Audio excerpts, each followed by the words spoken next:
Dear students, welcome back. स्वागत है आपका लास्ट मिनट टिप्स पार्ट 2। आप वेट कर रहे होंगे उसका, और चूंकि कल ही आपका एग्जाम है मुझे बताया गया है, इसलिए मैं मॉर्निंग में ट्राई कर रहा हूं कि आपको पूरा दिन मिल जाए इसको बार बार सुनने का और इससे फायदा ज्यादा से ज्यादा उठाने का।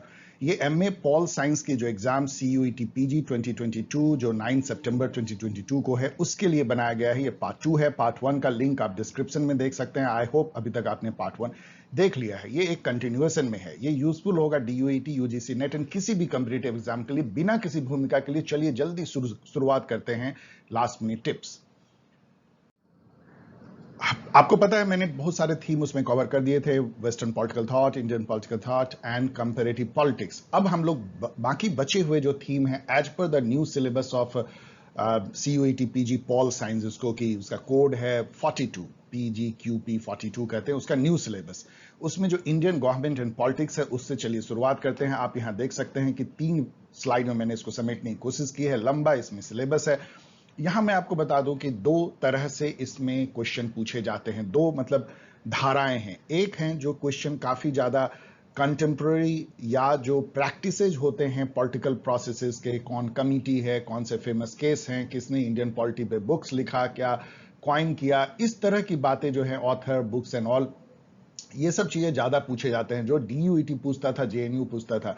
एक दूसरी धारा है जो CUET पूछने वाला है, वो है कि कॉन्स्टिट्यूशन में जो लिखा हुआ है इन सब के बारे में, प्रीएम्बल के बारे में, प्राइम मिनिस्टर, प्रेसिडेंट, गवर्नर, वो आपको ज्यादा जानना है। तो कॉन्स्टिट्यूशन बेस्ड है और थोड़े बहुत की उसके एक्चुअल प्रैक्टिसेस कैसे कॉन्स्टिट्यूशनल प्रोविजन से अलग हो गए हैं या उसमें क्या हुई है, वो सेकेंडरी थीम हो जाता है। तो उसी ढंग से हम लोग इसकी चर्चा करेंगे। जैसे फर्स्ट थीम है प्रीएम्बल। अब प्रीएम्बल के बारे में आपको जानना है कि इसका लीगल स्टेटस जो है वो जस्टिसिएबल नहीं है। ये भी जानिए कि बेरूबारी केस हुआ था 1950s में या 60 अर्ली में, उसमें ये कह दिया था सुप्रीम कोर्ट ने कि प्रीएम्बल तो कॉन्स्टिट्यूशन का पार्ट है ही नहीं।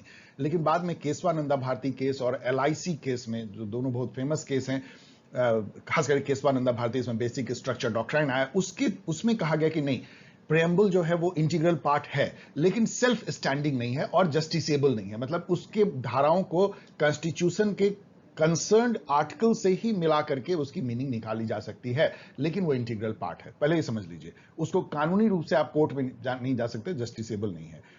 देन इसको दूसरी बात मैं कहूंगा कि इसको याद कर लीजिए वर्ड बाय वर्ड। क्यों ऐसा? क्योंकि आपको ऐसे पूछते हैं कि प्रियम्बल में जस्टिस किस किस तरह के प्रॉमिस किए गए हैं। तो जैसे उसमें है कि सोशल, इकोनॉमिक, पॉलिटिकल, अब आपको कल्चरल दे देगा, कुछ और दे देगा। तो आपको उसी तरह से आप देखिए, इक्वलिटी जो प्रॉमिस की गई है, स्टेटस एंड अपॉर्चुनिटी की गई, बस 2, इक्वल स्टेटस देंगे, इक्वल अपॉर्चुनिटी देंगे। लिबर्टी 3-4 तरह की गई है, liberty of thought, express and believe, faith and worship, 4 तरह का।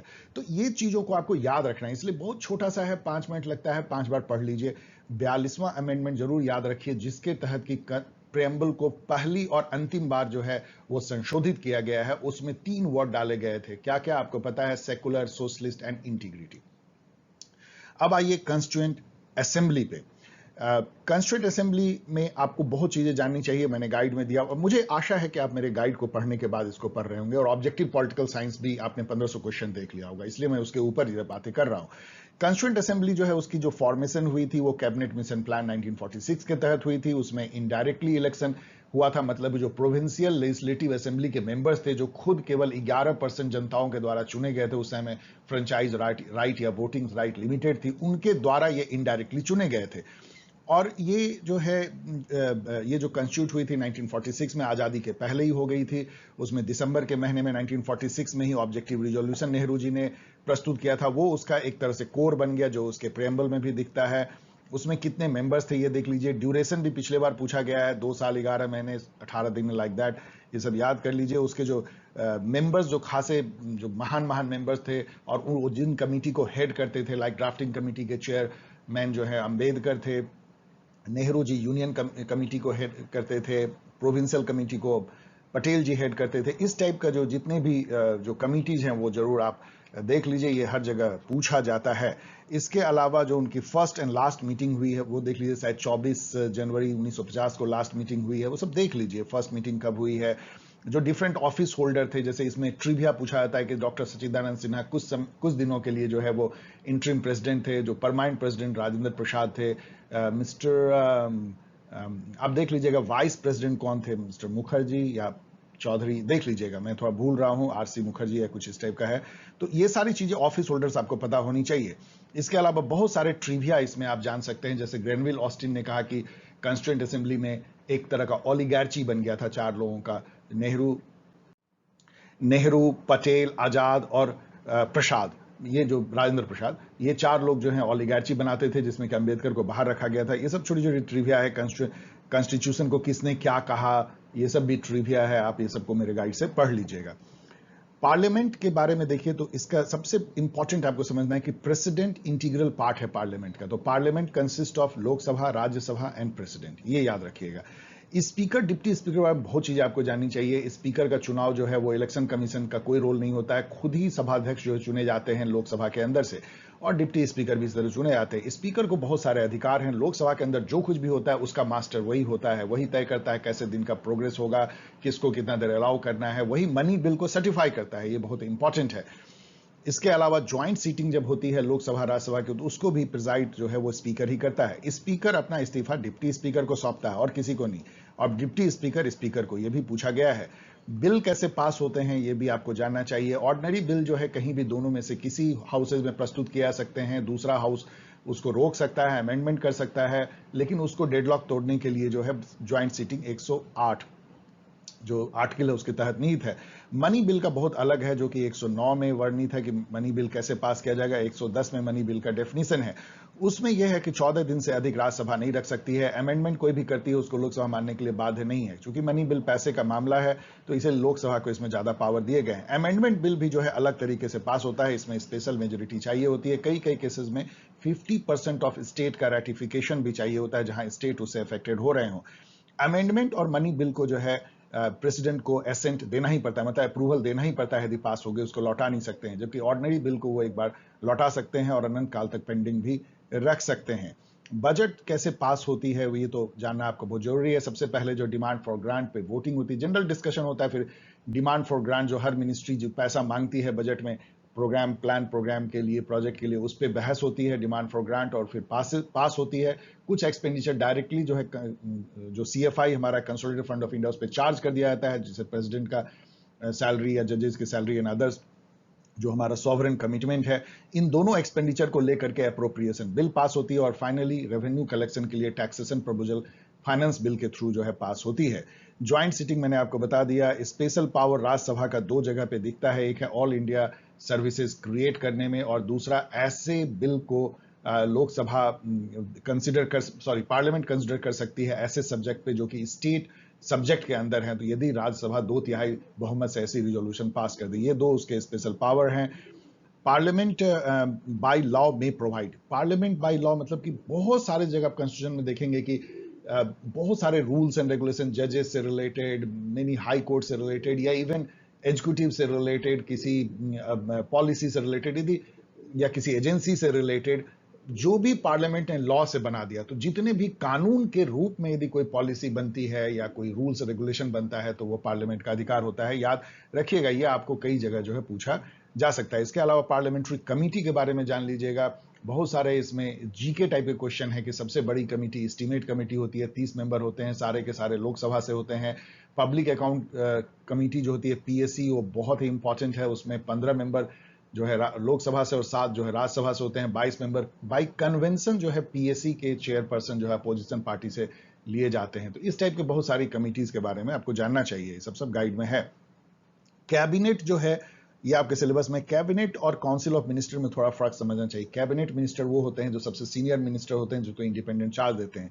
कुछ स्टेट मिनिस्टर, 3 टाइप के मिनिस्टर होते हैं, याद रखिएगा। कैबिनेट मिनिस्टर सबसे सीनियर, उसके बाद स्टेट मिनिस्टर उससे नीचे, और सबसे नीचे डिप्टी मिनिस्टर। स्टेट मिनिस्टर किसी किसी विभाग में इंडिपेंडेंट चार्ज उनको मिलता है, कोई उनके ऊपर कैबिनेट मिनिस्टर नहीं होता है, जैसे अभी रेलवे और कम्युनिकेशन में आप देख सकते हैं।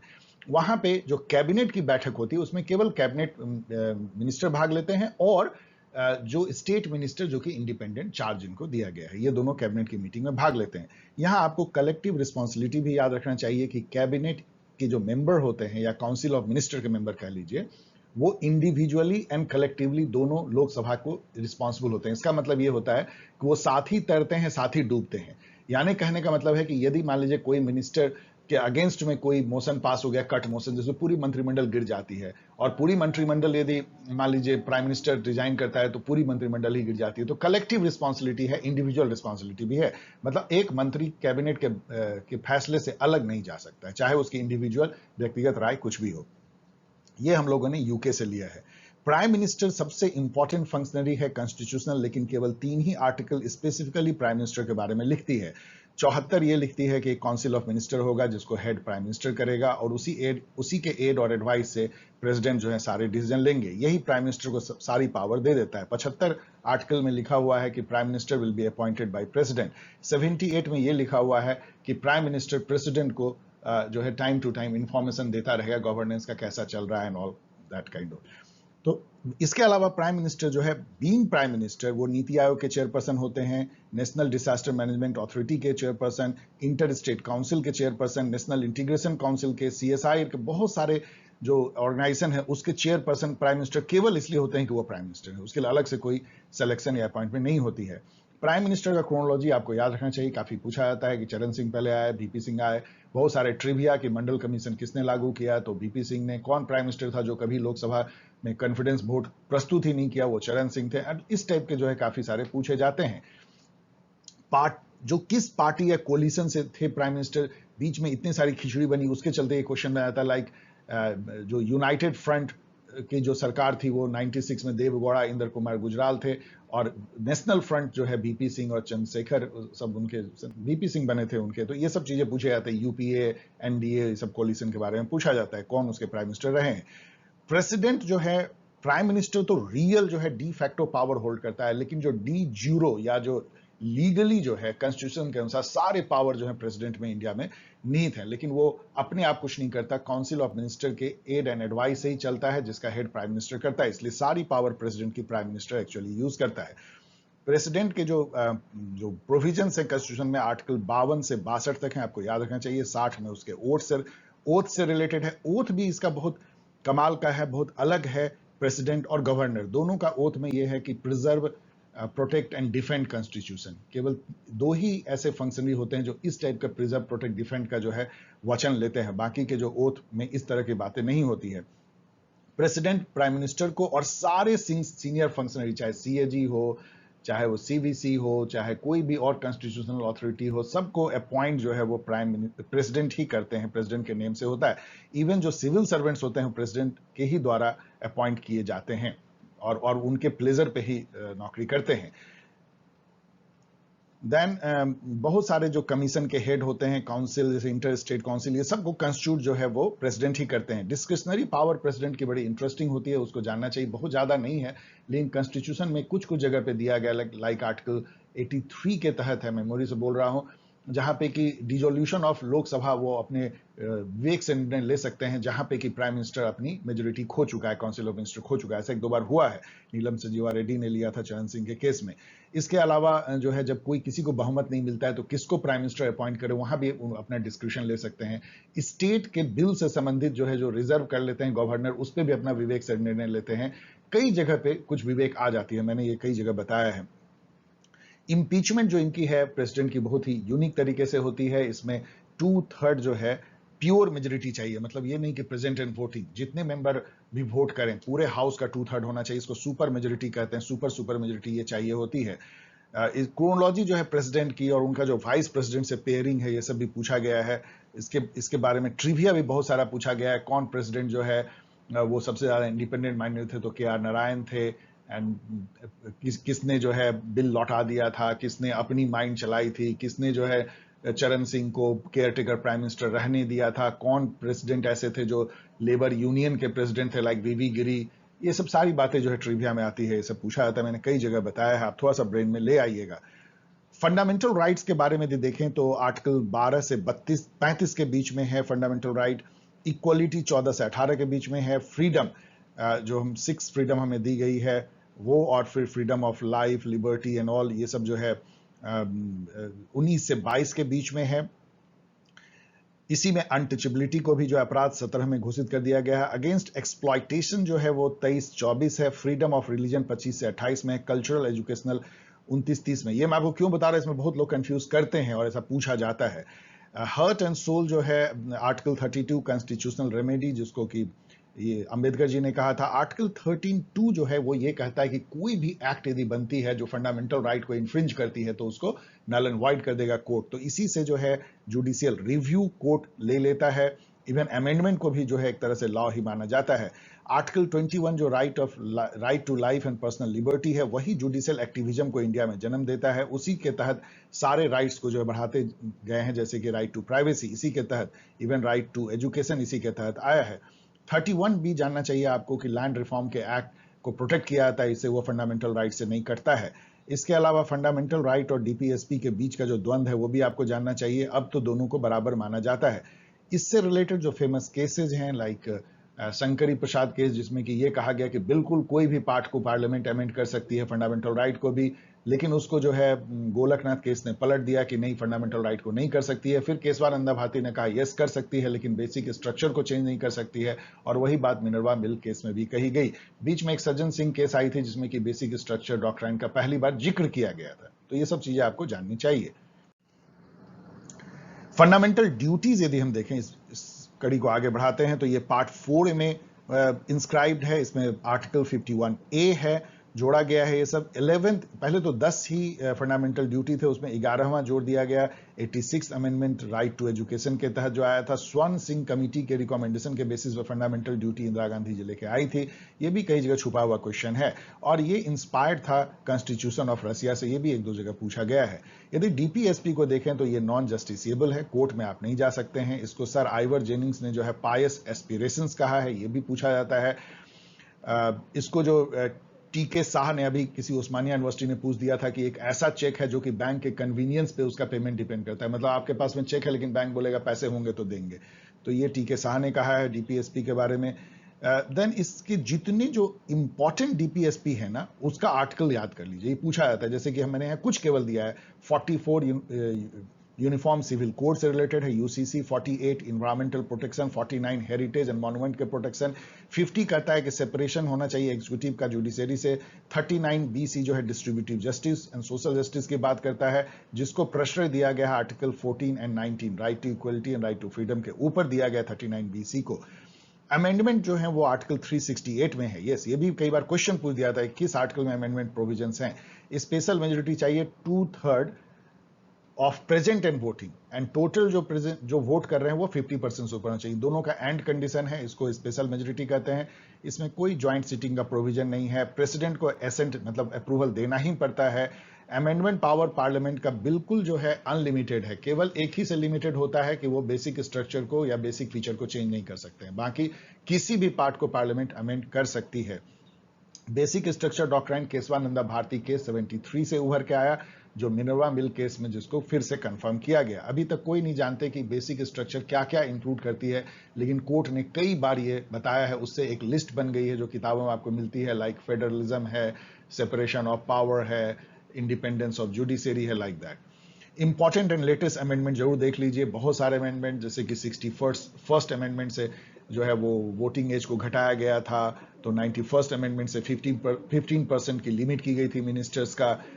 101st अमेंडमेंट जीएसटी, मैं मेमोरी से बोल रहा हूँ, 102nd अमेंडमेंट जैसे बैकवर्ड क्लास कमीशन, इस टाइप के जितने भी लेटेस्ट है ना, 100 से लेकर 105 तक को तो जरूर याद कर लीजिए, मैंने कई जगह बताया है इसको। इवन गाइड में, ऑब्जेक्टिव पॉलिटिकल साइंस में भी दिया हुआ है। गवर्नर जो है एक बोन ऑफ कंटेंशन है बिटवीन सेंटर एंड स्टेट, ये झगड़े का कारण है। गवर्नर की जो आर्टिकल है 153 से 161, कई बार ये पूछा जाता है। ये भी ओथ प्रेसिडेंट की तरह ही लेते हैं। इनका डिस्क्रिशनरी पावर बहुत ज्यादा दिखता है, लेकिन अभी सुप्रीम कोर्ट ने पेरीवेलन केस में यह कह दिया कि इनको भी कोई खास डिस्क्रिशनरी पावर नहीं है, ये भी काउंसिल ऑफ मिनिस्टर के एड एडवाइस से बंधे हुए हैं।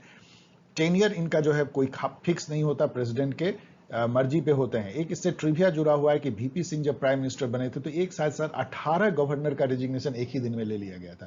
तो आप समझ सकते हैं कि ये ताश के पत्ते की तरह इनको चेंज किया जा सकता है। इसी चलते ये केंद्र सरकार के इशारे पे चलने के लिए मजबूर होते हैं। तो एक तरह से स्टेट को इसलिए बुरा लगता है कि ये कॉन्स्टिट्यूशन की तरफ ना देख करके ज्यादा वो केंद्र सरकार की तरफ देखते हैं। ये इन पे गवर्नर के पोस्ट पे आरोप लगाया जाता है। इससे रिलेटेड ट्रिविया बहुत सारे आप जान सकते हैं, जैसे कि एक ट्रिविया तो ये होगा कि ओथ ये जो है लेते हैं प्रिजर्व, प्रोटेक्ट एंड डिफेंड करने कॉन्स्टिट्यूशन को, जो कि प्रेसिडेंट भी उसी तरह के ओथ लेते हैं। फेडरलिज्म यदि देखें तो सेंटर स्टेट के जो कमीशंस हैं 3-4 उसको याद रखना चाहिए। 83 में सरकारिया कमीशन बनती है, एमएम पुंछी कमीशन 2007 में बनती है, राजमन्नार कमेटी या कमीशन जो है वो डीएमके गवर्नमेंट तमिलनाडु की 1969 में बनाती है। एक स्टेट गवर्नमेंट बनाती है कमेटी सेंटर स्टेट देखने के लिए। इससे जुड़ा हुआ आनंदपुर साहब रिजोल्यूशन जो है 1973 वो भी इंपॉर्टेंट है। इंटर स्टेट काउंसिल आर्टिकल 263 में है, ये इस बार पूछा जा सकता है। इसको प्रेसिडेंट अपॉइंट करते हैं या कंस्टिट्यूट करते हैं, प्राइम मिनिस्टर इसके चेयरपर्सन होते हैं। ये सेंटर स्टेट के बीच के रिलेशन को मधुर बनाने के लिए बना हुआ है। 7 शेड्यूल में जो है 3 लिस्ट है, उससे पावर जो है डिवाइड होता है सेंटर स्टेट के बीच में। उसमें सेंट्रल यूनियन लिस्ट है, स्टेट लिस्ट है एंड कंकरेंट लिस्ट है। इसमें यह पूछा जाता है कि किस अमेंडमेंट से 5 सब्जेक्ट स्टेट लिस्ट से निकाल करके कंकरेंट में डाल दिया गया, तो वो 42nd अमेंडमेंट था। आर्टिकल 245 से लेकर 263 तक जो है, जो कि इंटर स्टेट काउंसिल है, ये यहां तक जो है सेंटर स्टेट रिलेशन के बारे में प्रोविजंस हैं। जो बोन ऑफ कंटेंशन जो सेंटर स्टेट के बीच में जो झगड़ा होता है, गवर्नर के अलावा यदि आप देखेंगे तो फिस्कल फेडरलिज्म को लेके होता है, ऑल इंडिया सर्विसेज को लेके होता है, रेसिडुअल पावर्स को लेके होता है, कई चीजों पे जो है सेंटर स्टेट झगड़ पड़ते हैं। ट्रिविया इसमें यह है कि फेडरलिज्म वर्ड जो है कॉन्स्टिट्यूशन में कहीं मेंशन नहीं है। इंडिया को यूनियन ऑफ स्टेट कहा गया है और ये एक होल्डिंग टुगेदर है फेडरल स्टेट, जो कि अलग होता है कमिंग टुगेदर फेडरलिज्म से, जो कि यूएसए में है। इसको केसी वेयर ने जो है उन्होंने क्वाजाई फेडरल कॉन्स्टिट्यूशन कहा है। ये सब ट्रिविया है और भी बहुत सारे ट्रिविया आप जान सकते हैं। लास्ट इस पे यदि स्लाइड देखें, पॉलिटिकल पार्टीज, तो नेशनल और रीजनल लिखा हुआ है। यहां पे मुझे एतराज है क्योंकि कोई भी रीजनल पार्टी नाम की चीज नहीं होती है, नेशनल एंड स्टेट पार्टी होती है। हम उसको कॉमन भाषा में जो है रीजनल पार्टी कहते हैं, लेकिन यहां सिलेबस में कॉमन भाषा लिख दी गई है। 8 नेशनल पार्टी हैं। एनपीपी को लेकर बहुत कंफ्यूजन, लेकिन मान लीजिए कि वो भी नेशनल पार्टी है, उनका नाम जान लीजिए। और बहुत सारे इंपॉर्टेंट जो स्टेट पार्टी हैं उनका भी नाम जान लीजिए, जैसे अकाली दल है, आम आदमी पार्टी है, टीआरएस है, बीएसपी है, लाइक दैट। अब बीएसपी नेशनल है या स्टेट, चेक कर लीजिएगा। एनीवेज, देन जो स्टेट एंड नेशनल पार्टी के जो क्राइटेरिया है वो मैं यहां तो बोलूंगा तो वीडियो बहुत लंबा हो जाएगा, लेकिन इसको जरूर जान लीजिए। सभी पार्टी के जो मेन पार्टी के जो फाउंडेशन ईयर हैं, उसके फाउंडर कौन है, किस रीजन में ऑपरेट करते, लाइक अकाली दल पंजाब में है, टीआरएस तेलंगाना में, ये जान लीजिए, टीडीपी आंध्र प्रदेश में है, उनके जो सिंबल हैं वो भी जानने की कोशिश कर सकते हैं। एंटी डिफेक्शन लॉ के बारे में जानिए, जो कि पार्टी सिस्टम को ही मजबूत बनाने के लिए की गई है, कि पार्टी को छोड़ के लोग ना चले जाएं। वो इंडिविजुअल लिबर्टी जो है लेजिस्लेचर की, उसको एक तरह से वो कर्टेल करता है। ये शेड्यूल 10 में जो है वो वर्णित है। उससे रिलेटेड भी रूल रेगुलेशन थोड़ी बहुत आप जान सकते हैं। ट्रिविया जो है पॉलिटिकल पार्टी से रिलेटेड बहुत सारे हैं, लेकिन मैं यहां पे नहीं कर रहा हूं, मैंने गाइड में दिया है, देख लीजिएगा। इलेक्शन के बारे में जो आपको जानना चाहिए, याद लास्ट पॉइंट में, वो है कि 324 जो है वो आर्टिकल इंपॉर्टेंट है इसमें, कि इलेक्शन कमीशन ऑफ इंडिया के बारे में। वैसे 324 से 329 तक के आर्टिकल इलेक्शन के रिलेटेड है। 329 बहुत छिपा हुआ है, जो कि यूजीसी नेट में पूछ दिया था। इसमें यह लिखा गया है कि कोर्ट जो है इंटरफेयर नहीं करेगी इलेक्शन के मामलों में। तो 329 ईसीआई जो है इलेक्शन कमीशन ऑफ इंडिया, वो 3 मेंबर बॉडी हो गई है 1993 से। थोड़े दिन के लिए 1990 में भी 3 मेंबर बॉडी बनाई गई थी। इनका कोई रोल नहीं होता है स्पीकर के चुनाव में और पंचायती राज इलेक्शंस में। इसके अलावा जो इलेक्टोरल सिस्टम हमारे यहाँ है, वो जनरल इलेक्शन में या स्टेट में हो चाहे राज्य में, नेशन में हो, उसमें एफपीटीपी हम लोग अपनाते हैं, जो मेजोरिटेरियन सिस्टम है, सिंपल प्लूरलिटी सिस्टम। लेकिन जो प्रेसिडेंट, वाइस प्रेसिडेंट और राज्यसभा का जो इलेक्शन होता है, उसमें हम लोग proportional representation by method of STV अपनाते हैं। इलेक्शंस जुड़े हुए काफी ट्रिविया हो सकते हैं कि फर्स्ट इलेक्शन कमिश्नर इंडिया कौन थे, तो सुकुमार सेन थे। एंड कितनी पार्टियों ने फर्स्ट इलेक्शन में भाग लिया, कौन पार्टी जो है वो लार्जेस्ट पार्टी से, सीपीआई जो है वो लार्जेस्ट पार्टी थी कांग्रेस के बाद। एक लोकसभा में 84 में, जबकि राजीव गांधी को 415 सीट जैसे आ गए थे, तो टीडीपी जो है वो सेकेंड लार्जेस्ट पार्टी बन गई थी। इस तरह के ट्रिविया पूछे जा सकते हैं। लोकल गवर्नमेंट जो है वो तो सारा पंचायती राज और म्यूनिसिपैलिटी से रिलेटेड है, तो इसमें 73rd एंड 74th अमेंडमेंट के बारे में जान लीजिए। आर्टिकल 243, जिसमें कि 243A से लेके O तक जो है पंचायत के बारे में है। देन 243P से लेके Z तक म्यूनिसिपैलिटी के बारे में है। और उसके आगे जो है वो कोऑपरेटिव के बारे में, ये भी ध्यान रख लीजिएगा, 243 का ही कुछ आर्टिकल, ZG है तो Z, उसके बाद ZI से लेके और इस तरह से कुछ होगा आगे। Then fifth and six schedule में कैसे ये लागू होता है ये भी जानना चाहिए। फिफ्थ शेड्यूल एरिया जो 10 स्टेट में है उसमें पेसा एक्ट से 1996 से उसको लागू कर दिया गया, लेकिन सिक्स शेड्यूल स्टेट में या एरियाज में कह लीजिए 73rd 74th अमेंडमेंट लागू नहीं है। आर्टिकल 243M सीधा सीधा लिखता है कि किन किन एरिया में इंडिया के जो है वो पंचायती राज सिस्टम या म्यूनिसिपैलिटी लागू नहीं है। उसमें 3 स्टेट का नाम आता है, मेघालय, मिजोरम एंड नागालैंड, उसमें ये लागू नहीं है। ये कई बार पूछा जाता है। 11th शेड्यूल जो है वो जोड़ा गया है पंचायत के लिए, और 12वां शेड्यूल जोड़ा गया है म्यूनिसिपैलिटीज के लिए। उसमें वर्णित है कि 18 सब्जेक्ट जो है वो 12वीं शेड्यूल के तहत म्यूनिसिपैलिटी को ट्रांसफर करेगी स्टेट गवर्नमेंट, और 29 सब्जेक्ट जो है वो 11th शेड्यूल के अंदर लिखा हुआ है कि पंचायती राज इंस्टीट्यूशन को ट्रांसफर करेगी स्टेट गवर्नमेंट। इसके अलावा स्टेट फाइनेंस कमीशन की बात है 73rd एंड 74th में। स्टेट इलेक्शन कमीशन की बात है, जो इलेक्शन कमीशन ऑफ इंडिया से बिल्कुल सेपरेट है, कॉन्स्टिट्यूशनल बॉडी नहीं, उस तरह से कॉन्स्टिट्यूशनल बॉडी नहीं है। डिस्ट्रिक्ट प्लानिंग कमेटी की बात कही गई है 74th अमेंडमेंट में। ये भी पूछा जाता है कि ये 74th में है 73rd में है, और इसका कई बार तो आर्टिकल तक जो पूछा जाता है 243 ZD। अब मैं मेमोरी से बोल रहा हूं, चेक कर लीजिएगा। जुडिशियरी के बारे में आपको जानना चाहिए कि सुप्रीम कोर्ट के जो प्रोविजन है 124 से 147 तक हैं, जिसमें 129 आर्टिकल में लिखा हुआ है कि supreme court court of record होगी। 137 में है कि सुप्रीम कोर्ट अपने ही डिसीजन को रिव्यू कर सकता है। 141 में है कि सुप्रीम कोर्ट का जजमेंट जो है बाइंडिंग होगा सभी कोर्ट ऑफ इंडिया में। 142 में है कि सुप्रीम कोर्ट जस्टिस के लिए कोई भी ऑर्डर या डिक्री पास कर सकती है। इसी के तहत अभी हाल में सुप्रीम कोर्ट ने पेरीवेलन को जो है छोड़ने का आदेश दिया था। 143 में लिखा है कि एडवाइस दे सकती है प्रेसिडेंट को मांगने पे सुप्रीम कोर्ट। 144 में लिखा हुआ है कि civil and judicial authority to act in aid of the supreme court. ये सब पूछा गया इसलिए मैं बता रहा हूं। PIL जो है इसको जस्टिस PN भगवती को इसका प्रणेता माना जाता है पब्लिक इंटरेस्ट लिटिगेशन का। कोई भी किसी के दूसरे के बिहाफ में पब्लिक इंटरेस्ट में केस दायर कर सकता है। एक्टिविज्म जो है जुडिशियल एक्टिविज्म, जैसे मैंने बताया आर्टिकल 21 से इमिनेट करती है, उसके बारे में पूछा जा सकता है। रिट्स जो 5 रिट हैं, habeas corpus, produce the body, mandamus, we command, कोई भी काम करने के लिए कर सकता है। कुओ वारंटो, किसी ऑफिसर को पूछा जा सकता है पब्लिक ऑफिसर को कि आप इस पब्लिक पोस्ट पे किस अधिकार से बैठे हुए हो। और प्रोहिबिशन में जो है नीचे के कोर्ट या नीचे के ऑफिसर्स पे रोक लगा दी जाती है। और सर्टियरी जो है उसके अधिकार क्षेत्र से नीचे का कोर्ट यदि ऑफिस बाहर जा रहा हो तो उस मामले को खुद अपने ऊपर सुप्रीम कोर्ट ले लेती है या हाई कोर्ट ले लेती है। ये सर्टियरी है, एक तरह करेक्टिव रिट्स। हाई कोर्ट जो है उसकी जो प्रोविजन है 214 से 231 में इंस्क्राइब्ड है। 231 जो है कई बार पूछा गया है, कॉमन हाई कोर्ट फॉर 2 और मोर स्टेट्स। रिट जो है 226 आर्टिकल के तहत, यहां तो सुप्रीम कोर्ट तो रिट आर्टिकल 32 के तहत देखती है और फंडामेंटल राइट से रिलेटेड, और हाई कोर्ट 226। इंटीग्रेटेड जुडिशरी है, इसका मतलब सुप्रीम कोर्ट जो है वो बॉस है जो हाई कोर्ट को देखती है, और हाई कोर्ट बॉस है जो कि लोअर कोर्ट को देखती है। इंडिया में फेडरलिज्म जो है, जुडिशरी में फेडरलिज्म नहीं है।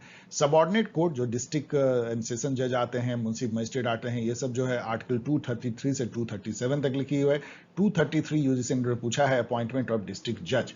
तो ये सारी बातें, अब इतना मैंने जो है एक तरह से बक दिया है, यदि आप इसको 2-3 बार सुन लें तो इसी से कई सारे क्वेश्चन कल आपको आ जाएंगे। अब यदि हम इंटरनेशनल रिलेशन में आए तो इसमें 2 स्लाइड हैं। पहला जो थ्योरी में केवल आपको रियलिज्म और लिबरलिज्म है, मैं भी अपनी डिस्कशन को उसी पे लिमिट रखता हूं।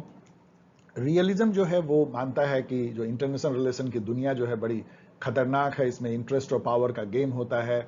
हर जगह जो है एक स्टेट जो पावरफुल है दूसरे स्टेट जो पावरलेस है उसको दबोच लेना चाहता है, जैसे रूस ने यूक्रेन के साथ किया है या चाइना ताइवान के साथ कर रहा है, आंखें तरेरता है। और स्टेट उसी तरीके से बिहेव करते हैं जैसे कि बुली जो इस ह्यूमन होते हैं, जो मजबूत होता है और कमजोर को दबाता है, अपना अधिकार क्षेत्र बढ़ाता रहता है। ये सब जो है रियलिज्म का एक तरह का कोर कॉन्सेप्ट है।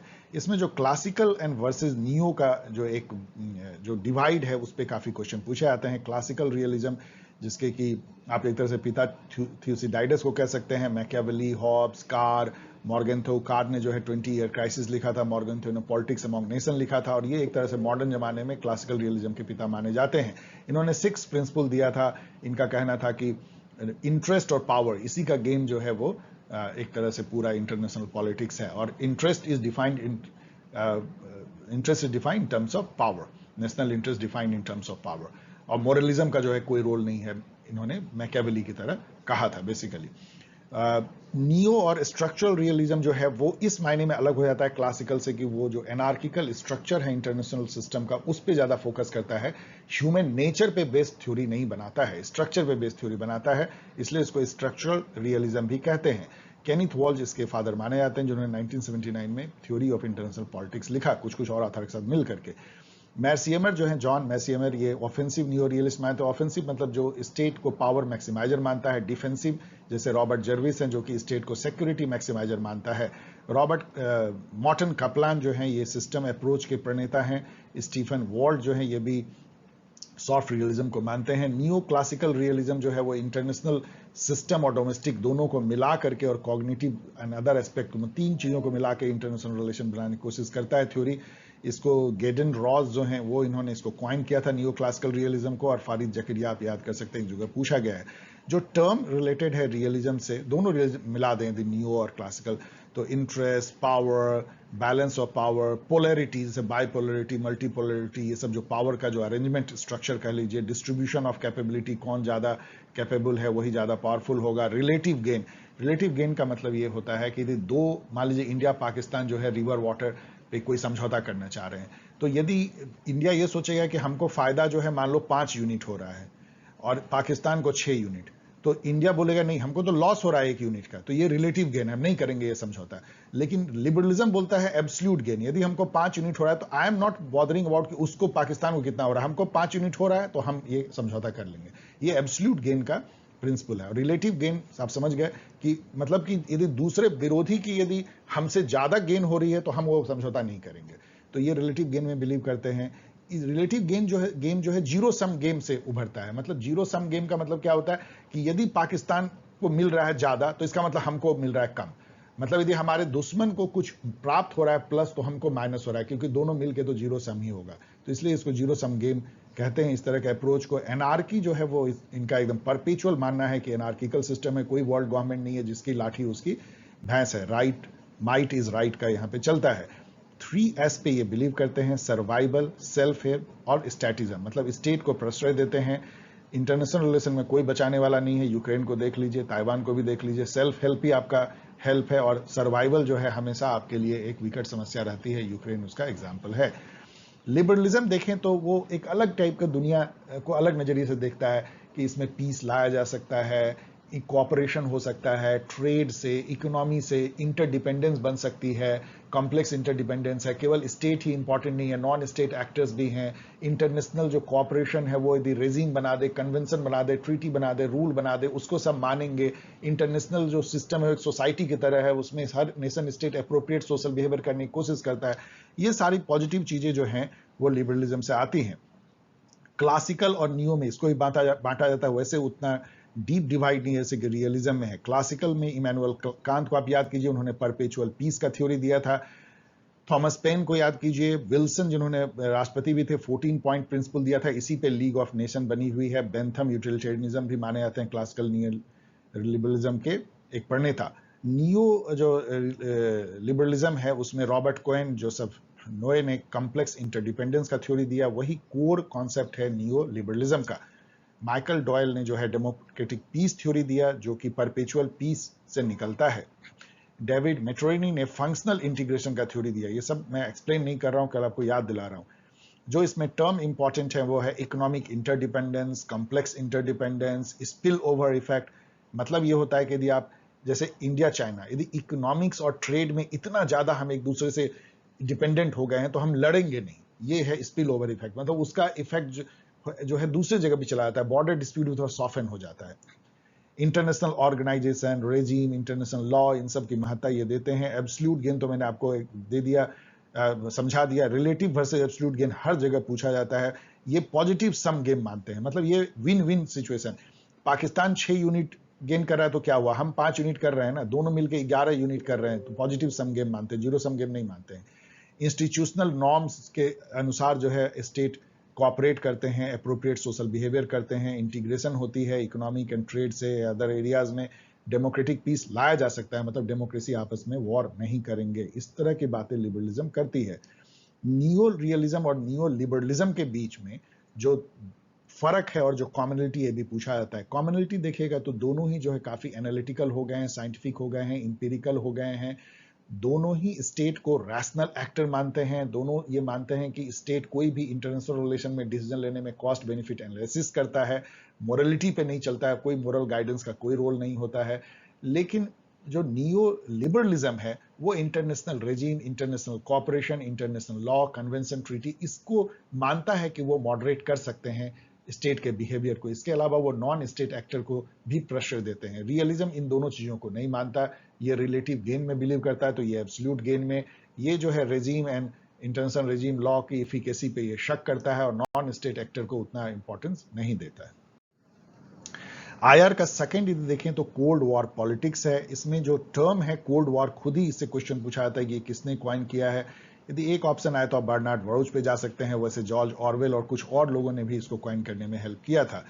कंटेनमेंट, जिसको ट्रूमैन डॉक्ट्राइन कहते हैं, आपको पता है यूएसएसआर या कम्युनिज्म को रोकने से शुरुआत हुई थी कोल्ड वॉर के पॉलिटिक्स की।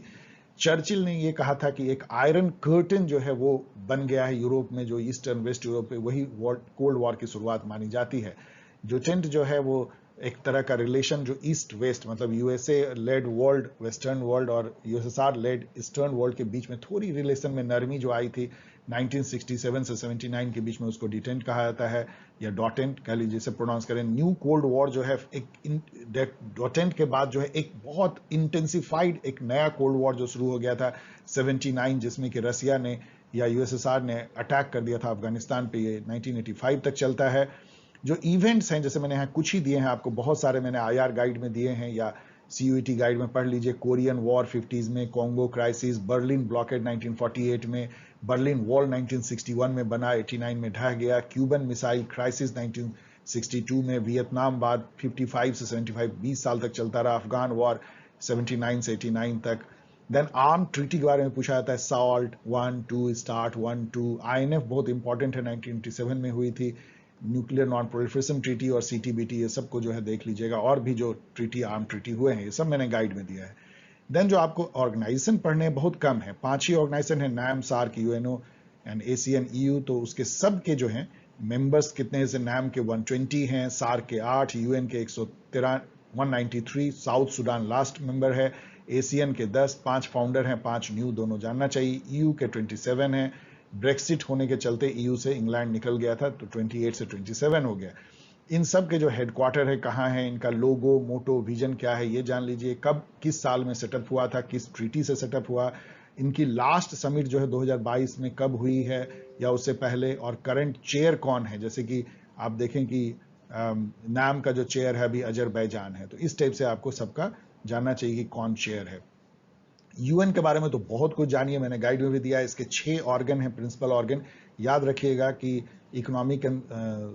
इकोनॉमिक सोशल काउंसिल, इकोसॉक जो है वो उसका आर्म है, और आईसीजे भी जो है, इंटरनेशनल कोर्ट ऑफ जस्टिस, ये भी जो है ये सब आर्म है उसके ऑर्गन, मतलब 6 ऑर्गन में से।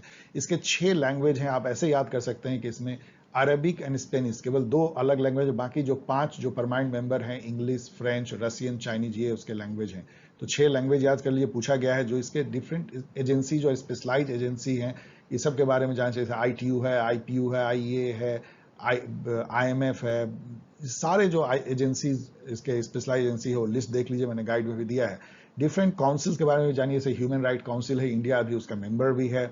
जो कमीशन, जैसे पीस बिल्डिंग कमीशन है, ये सब ये कमीशन, उसके कौन कौन मेंबर है थोड़ा बहुत सब जान लीजिए। सेक्रेटरी जनरल बहुत ज्यादा नहीं है, तो आप जल्दी जल्दी याद कर सकते हैं कौन पहले हुए, से ट्रैगवे लीप फर्स्ट हुए हैं, सेकंड डैग हैमरस्कॉल्ड हुए हैं, जिनका प्लेन क्रैश में डेथ हो गया था, उन्होंने बहुत सारे कोट दिए हुए हैं। एशिया से यू थैंट हैं, फिर बान की मून हैं, अफ्रीका से बुत्रोस गैली हैं, कोफी अनान है, ये सब जानना चाहिए। इंडिया का जो फॉरेन पॉलिसी है, ये लास्ट हम लोग डिस्कस कर रहे हैं आईआर के बारे में, उसमें जो टर्म है वो पूछा जाता है, लाइक नॉन रेसिप्रोकल जो है, नेवर्स के साथ में नॉन रेसिप्रोकल कंसेशन देना, ये गुजराल जी का था।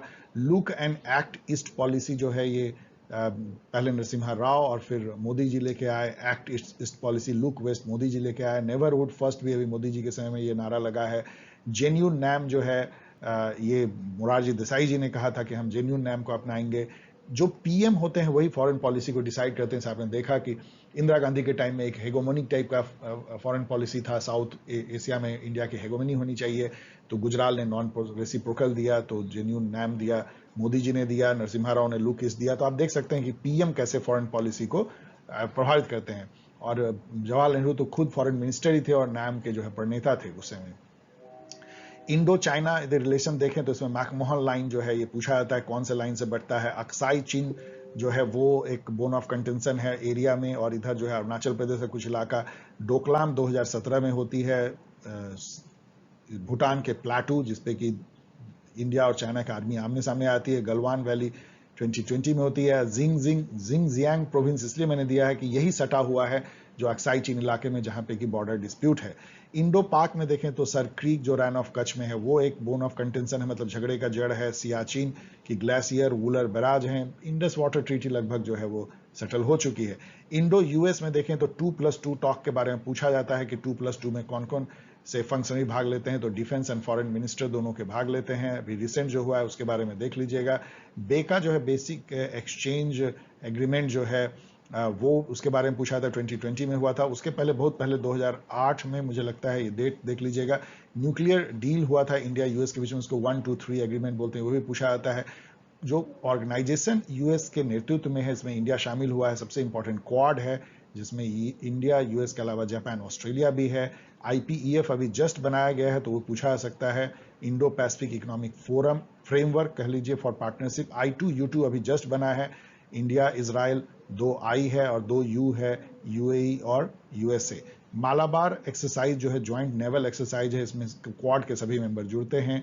और यूएसए जो है चाइना को पछाड़ के लार्जेस्ट ट्रेडिंग पार्टनर अभी हाल में बन गया है, ये भी याद कर लीजिए। पब्लिक पॉलिसी पे हम लोग आते हैं, ये नए थीम है, लास्ट में हम लोग डिस्कस करते हैं। पब्लिक पॉलिसी में जो डेफिनेशन है ना, थॉमस डाई का देख लीजिएगा, एंडरसन का, ये डेफिनेशन मैंने हर जगह दिया हुआ है, पूछा जा सकता है शायद। मॉडल अप्रोचेज एक ना एक पूछा ही जाएगा, जैसे सिस्टम अप्रोच जो ईस्टर्न ने दिया वो सबसे इंपॉर्टेंट है, यहां मैं एक्सप्लेन नहीं कर रहा हूं। उसी से निकला हुआ इनपुट आउटपुट अप्रोच है, और फिर स्ट्रक्चरल फंक्शनलिज्म है। देन रैशनल अप्रोच, जिसमें कि जो पॉलिसी मेकर है उनको एक रैशनल एक्टर माना जाता है, लेकिन वो इंस्टीट्यूशन के चलते उनका बिहेवियर जो है मॉडरेट होता है वो। और पब्लिक चॉइस थ्योरी भी उसी से मिलता जुलता है, आप इन सबको मैंने कई जगह एक्सप्लेन किया, पढ़ लीजिएगा। ग्रुप थ्योरी या प्लूरलिस्ट थ्योरी है, जिसमें माना जाता है कि public policies outcome of group tussle, जितने ग्रुप हैं आपस में मतलब एक तरह से लॉबिंग करते हैं और एक ग्रुप की जो बात होती है वो मान ली जाती है। इंक्रीमेंटलिज्म जो चार्ल्स लिंडब्लॉम में दिया है, ये काफी इंपॉर्टेंट है।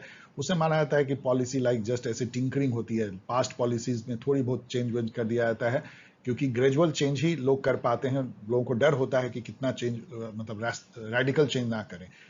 बजट जो है वो इंक्रीमेंटलिज्म का सबसे अच्छा एग्जांपल है। गेम थ्योरी जो है वो भी आजकल काफी स्टडी की जाती है as a model of public policy. जो एक्टर्स होते हैं वो एक तरह का गेम खेलते हैं जो पॉलिसी मेकिंग में होते हैं। गार्बेज, अब बाकी जो मैं दे रहा हूं सब एग्जाम में नहीं पूछा, कल नाम जान लीजिए, शायद पूछे। गार्बेज केन मॉडल जो है वो मार्क एंड ऑलिसन ने दिया था। मल्टीपल स्ट्रीम, जिसमें 3 स्ट्रीम, प्रॉब्लम, पॉलिसी और पॉलिटिक्स की चलती जाती है, और जब ये तीनों मिलती है तो पॉलिसी बनता है। ये जॉन किंगडन ने कहा था। पंक्चुएटेड इक्विलिब्रियम में ये इंक्रीमेंटलिज्म से ही मिलता है कि पॉलिसी इंक्रीमेंटल चलते रहती है, बट अचानक एक बहुत बड़ा सा चेंज आता है पॉलिसी में, फिर उसके बाद 20-25-30 सालों तक इंक्रीमेंटल और फिर चेंज। तो ये पंक्चुएटेड इक्विलिब्रियम मॉडल है जो बॉम, गार्टर एंड जॉन्स ने दिया था। एडवोकेसी कोलिशन फ्रेमवर्क भी उसी तरह ग्रुप जैसी है, जहां पे कि कोलिशन बना करके ग्रुप जो है पॉलिसी लाते हैं। ये सब पूछा नहीं जाएगा, लेकिन आपको जानना चाहिए कि बहुत सारे अप्रोचेज, मॉडल्स हैं जिससे कि पब्लिक पॉलिसी को एनालाइज किया जाता है, बनने में भी, बनने के बाद भी। पॉलिसी प्रोसेस देखें तो 6 प्रोसेस में आप इसको तोड़ सकते हैं। सबसे पहले प्रॉब्लम आइडेंटिफाई किया जाता है, फिर वो प्रॉब्लम एजेंडा में हाई लेवल पे आता है, तभी पॉलिसी बनती है।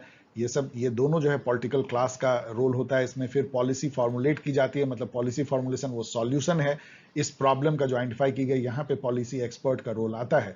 फिर उस पॉलिसी को अडॉप्ट कर लिया जाता है, यहाँ पॉलिटिकल लीडरशिप का रोल फिर से आ जाता है, वही पॉलिसी कहलाती है। उस पॉलिसी को इंप्लीमेंट किया जाता है, जहां पे कि ब्यूरोक्रेसी या पब्लिक एडमिनिस्ट्रेशन का पूरा रोल 100% हो जाता है।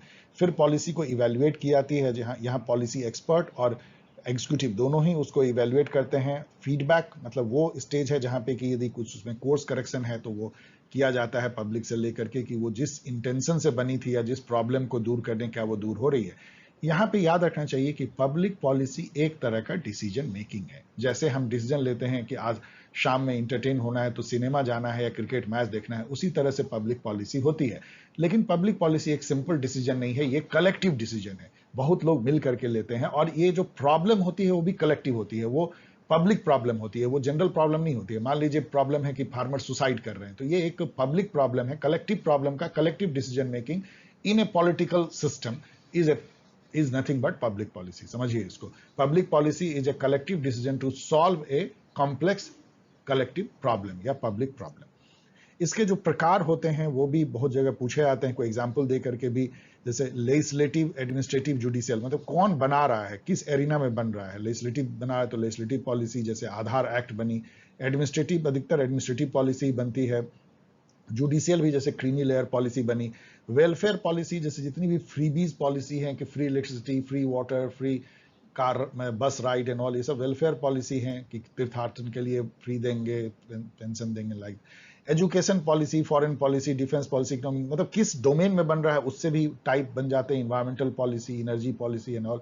सब्सटेंटिव एंड प्रोसीजरल, कुछ पॉलिसी जो है वो सब्सटेंटिव आपको चेंज लाते हैं और कुछ जो है सिंपली प्रोसीजर को बदल देते हैं।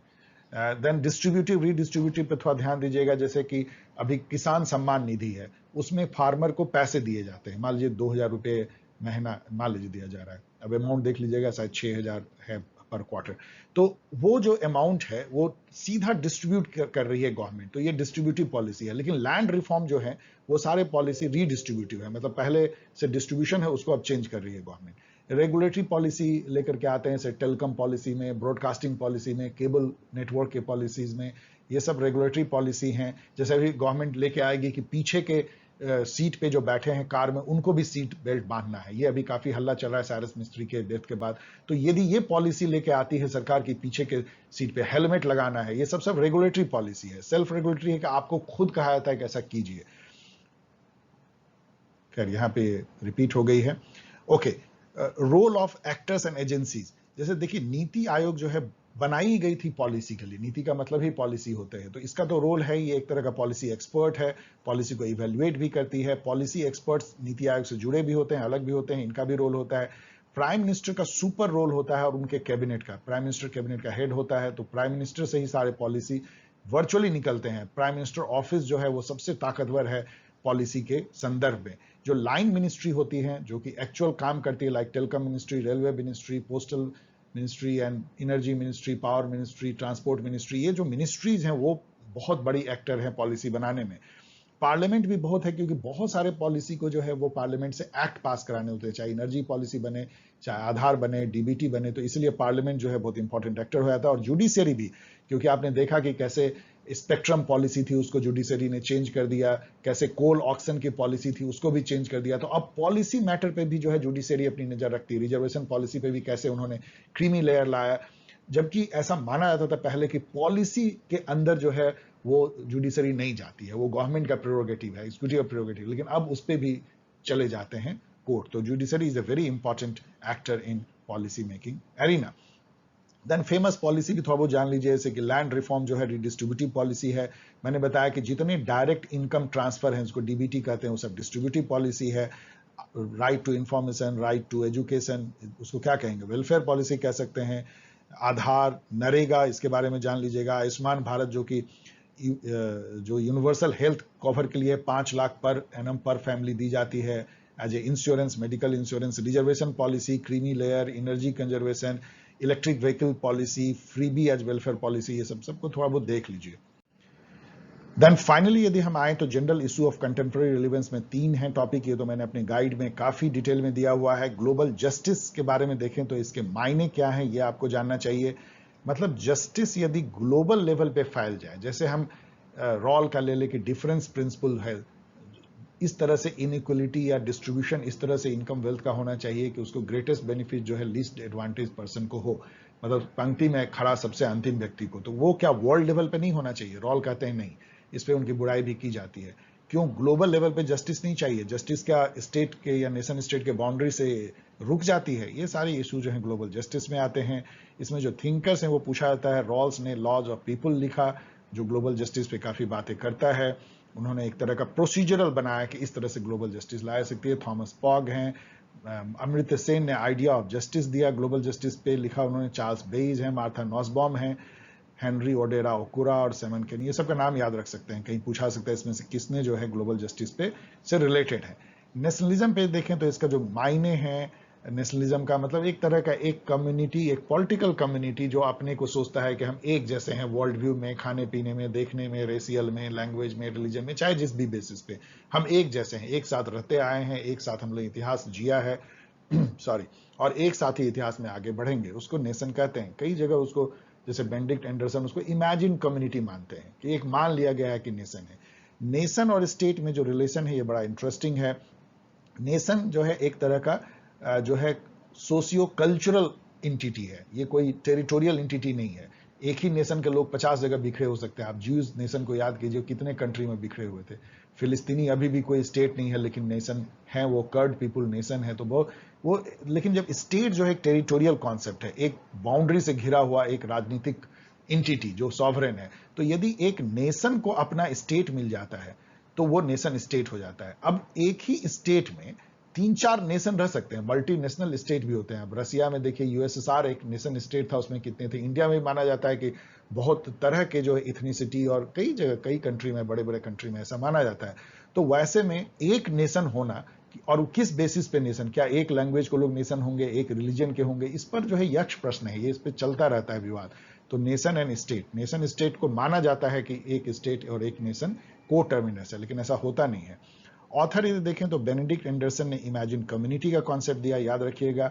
अर्नेस्ट गेलनर ने जो बुक लिखा था nation and nationalism, Anthony D Smith लिखते हैं nationalism, Huntington clash of civilization, ये भी याद रखिएगा, जिसमें वो कहते हैं कि नेशनलिज्म जो है अब फैक्टर नहीं रह जाएगा वॉर का या कन्फ्लिक्ट का, कल्चर या सिविलाइजेशन हो जाएगा। ये बात याद रखिएगा। लेकिन ऐसा हुआ नहीं, अभी भी नेशन के ही नाम पे लड़ाई होती, चाहे यूक्रेन हो चाहे ताइवान हो। टर्म जो है डेरिवेटिव डिस्कोर्स नेशनलिज्म को पार्था चटर्जी ने कह दिया। इथनिक पॉलीसेंट्रिक नेशनलिज्म का कॉन्सेप्ट एंथनी डी स्मिथ ने दिया। प्रिंट कैपिटलिज्म एंडरसन ने कहा। प्रिंट कैपिटलिज्म पे समझिए, वो उनका ये कहना था कि जो मॉडर्न जमाने में नेशनलिज्म का जो कॉन्सेप्ट आया, पहले तो नेशनलिज्म खुद ही बहुत नया है, पहली बार मैकियावेली ने इसको इस तरह से नेशन स्टेट की बात की, और बाद में 300 साल पुराना है, यूरोप से निकली और हम लोगों ने भी इसको अपना लिया, जिसके कि घोर विरोधी जो हैं वो टैगोर थे। वो मानते ही नहीं थे कि नेशनलिज्म अच्छी चीज है।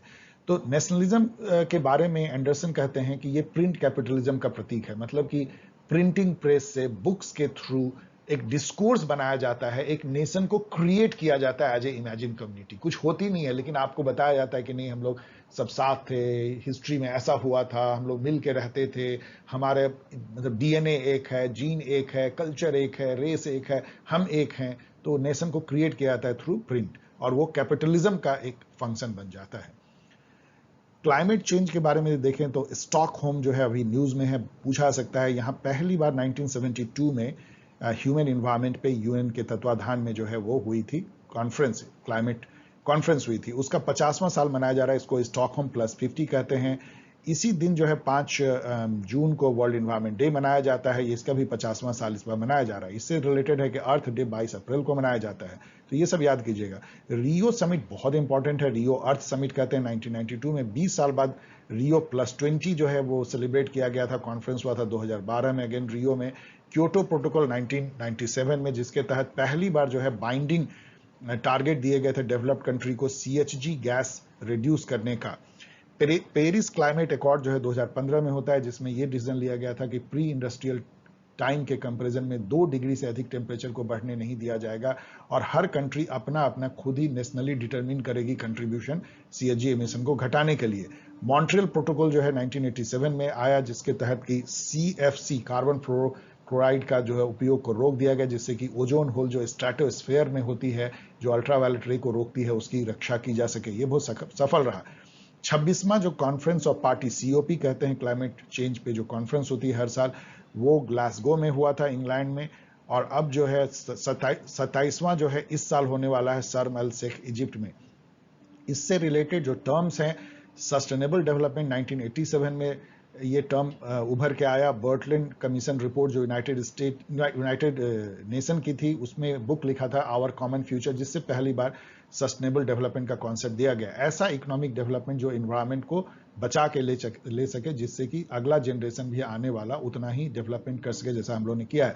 सारे रिसोर्स को खा पका जाना और अर्थ को बर्बाद कर देना नहीं होना चाहिए। एजेंडा 21 जो है अपनाया गया रियो अर्थ समिट में, CBDR के भी कॉन्सेप्ट उसी में आए। CBDR है कॉमन बट डिफरेंशिएटेड रिस्पॉन्सिबिलिटी, मतलब हमारी क्लाइमेट को प्रोटेक्ट करना है तो कॉमन रिस्पॉन्सिबिलिटी है, कॉमन हमारी बाइंडिंग है, लेकिन कॉमन ड्यूटी है कर लीजिए, लेकिन सबकी जो रिस्पॉन्सिबिलिटी बटी बटी होनी चाहिए, क्योंकि डेवलप्ड नेशन ने जो है ज्यादा गंदा पॉल्यूट करके डेवलपमेंट किया, इसलिए अब उसको कंपनसेट करना चाहिए थर्ड वर्ल्ड कंट्री को टेक्नोलॉजी से, पैसे से, हेल्प से।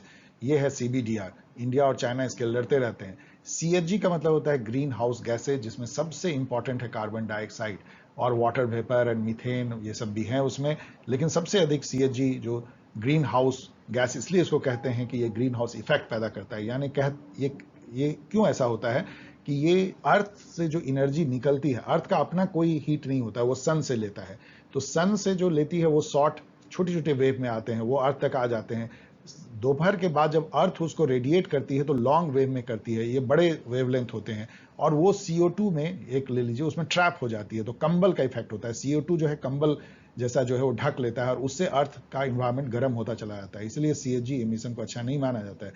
लेकिन अच्छा इसलिए भी है क्योंकि यदि नहीं होता तो हमारे यहाँ इतनी ठंडक पड़ती कि रह नहीं पाते, तो मॉडरेट लेवल में चाहिए। ओजोन होल मैंने आपको बता दिया, CFC मैंने बता दिया आपको, NDC नेशनली डिटरमिन्ड कंट्रीब्यूशन, जो कि पेरिस से ये टर्म आई है कि कितना आप कंट्रीब्यूट कर सकते हो CHG घटाने में।